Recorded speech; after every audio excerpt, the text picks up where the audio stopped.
But we're talking about the 49ers and the LA Rams.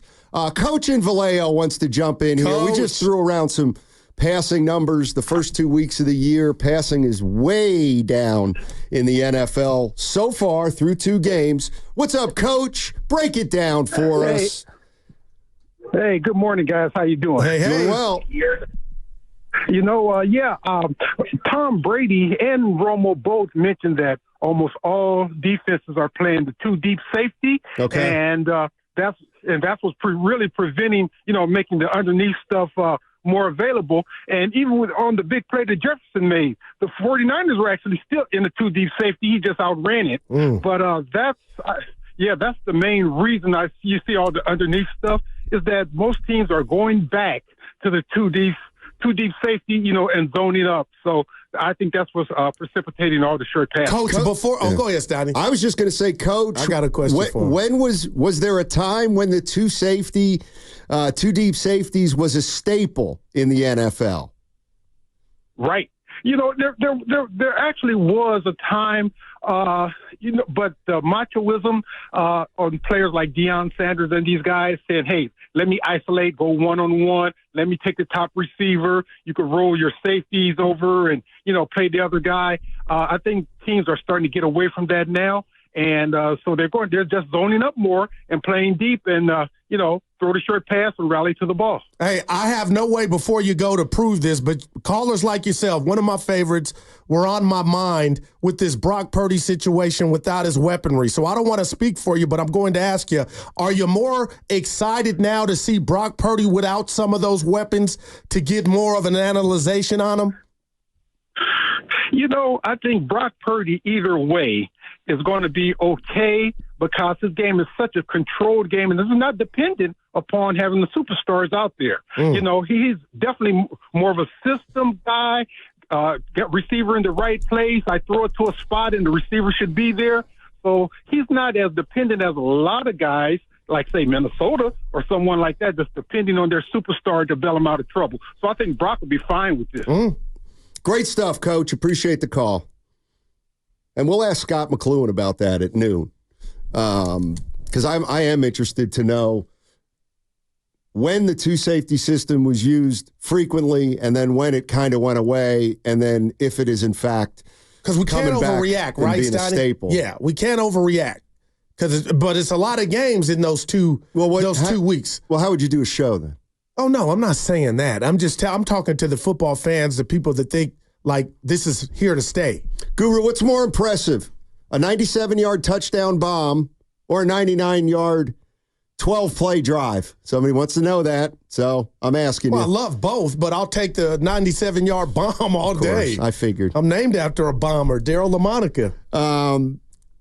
The question I do have for 49er fans heading into this game, and I'll admit it, I'm part of this group. So we've watched Brock Purdy play now for a little over a year and a half, and he's been coming through with flying colors. Yep. No doubt about it. He's been terrific. But I'll admit, the next 2 games, I'm looking more forward to watching Brock Purdy and the 49ers than I would a normal game, because I do want to see how Brock Purdy plays in the next 2 weeks without Deebo Samuel and McCaffrey. Not so that I can make a final judgment on him, but I love the idea of getting at least part of the resume, to include, here's what he did when he wasn't healthy, here's what he did when the guys on offense, some of the guys on offense haven't been healthy, and here's the evidence of what he's done, or here's the scouting report of what he's done.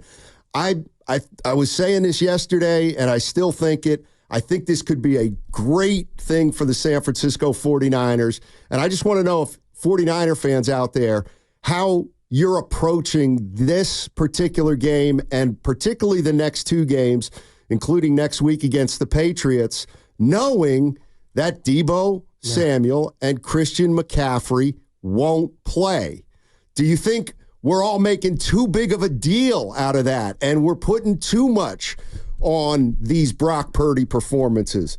I'm not putting his whole reputation on the line. See, that's what I was going to ask. What are you going to do with this information? I'm going to put it in the file. Forefront? I'm going to put it in the file. I got you. And what else is in the file is 3 straight losses last year when they didn't have Trent Williams and when they didn't have Deebo Samuel. So that's in the file. But I do want to ask 49er fans if they're maybe going to watch this game a little more keenly and maybe evaluate Brock Purdy in a different way. Is this just another game as far as you're concerned for the Niners and Brock Purdy? And I'm just telling you, for me, it's not. Yeah. It's not just another game. It's a chance to see Brock Purdy under a new set of circumstances. And I thought we saw that demonstrated last week, and he had the luxury of having Deebo Samuel. But, Steiny, it is. I'm right behind you with that excitement on a personal level just to see, okay, what is Brock bringing to the table? And we don't even know if it's just going to be 2 weeks, but I am so just infatuated with the fact of, because everybody's different than you, I'm different, and they're different than myself. What do we do with that info? You know, with that new intel, with that new information. And then what do the Niners do with it, if anything at all? So, you know, he almost threw the ball 40 times last week. He looked regular. I'm not blaming the game on him, but I think I could put that one in the file of that wasn't Brock Purdy's best game. So, you know, if I'm the Rams, they got ailments and they're without guys too. But crap, I feel like they're getting the Niners at the best time, most inopportune time too. 888-957-9570 is the number. I'm asking 49er fans. You know this team inside and out. You know that Brock Purdy's got a ton of weapons. How's he going to do without, to my way of thinking, his 2 most important weapons? And the reason I think McCaffrey and Deebo Samuel, if you had to make the offensive pecking order of the 49ers, I'd say McCaffrey, Deebo Samuel, Ayuk, Kittle, Jennings. I'd go those 5. And the reason I would put the first 2 guys 1 and 2 is because they're the weapons who can both run and catch the ball. So he's going to play without his 2 most versatile weapons on Sunday and then the following Sunday against the Patriots. I think that's an interesting factor to this too. Now he's going to play with Ayuk, wide receiver, Kittle, tight end, Mason, running back. And the lone guy kind of left who can do both is Kyle Juszczyk, believe it or not. So maybe he'll use Juszczyk more. But in terms of a passing target, Mason's not a great one. And so 2 of his versatile players won't be playing. Yeah, and I know we kind of argued. We didn't even argue. We talked about the 6 field goals as a whole that the Niners offense mustered up against the Jets week 1. But it's fair to say, if we're going to talk about, you know, the lack of passing, and that's where it's at right now through 2 weeks, Steiny, I can honestly say this is not the Brock Purdy of last year where he had the luxury of handing the ball and throwing to Christian McCaffrey. So we all definitely need to see more. We want to see more. But it is kind of fascinating, you know, my scorecard where he was almost pitching a perfect game, and all of a sudden things have changed and guys are not available. And, you know, the 2 games he's been average. 888-957-9570 is the number. And I'm looking for how 49er fans are looking at the next 2 games. Are you looking at these 2 games as a way to measure Brock Purdy in a way that you haven't measured him before? Or are you not looking at the game that way at all? Are you looking at it as though, look, Brock Purdy's the quarterback, plain and simple. Let's go out and see if we can win a couple games with our weapons banged up. That's it. That's the only. And then game 5, ideally, Deebo comes back. Game 6, McCaffrey comes back, and there's nothing to see here. Boom. Is that what you're looking at? Or are you looking at, this is going to be a different kind of 49er game this week and next. And to that way of thinking, let me just throw this out there. He doesn't have Deebo Samuel. He doesn't have Christian McCaffrey. I'm talking about both Shanahan and Purdy. So what do you expect?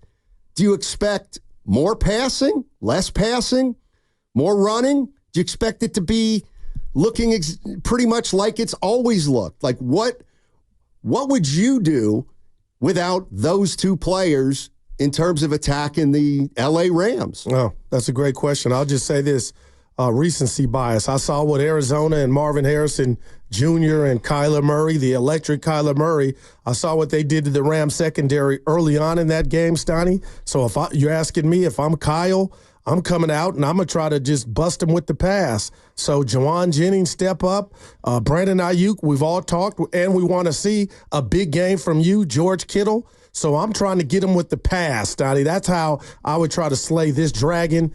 And, again, I know a lot's being made about Brian Flores, but the bottom line is that forget his name. There was a football game in Minnesota. There was a defense trying to stop Brock Purdy, who had Deebo Samuel for most of the game, and they didn't look like themselves. So now you just talked about it, no Deebo, plan of attack. I like to see more Mason.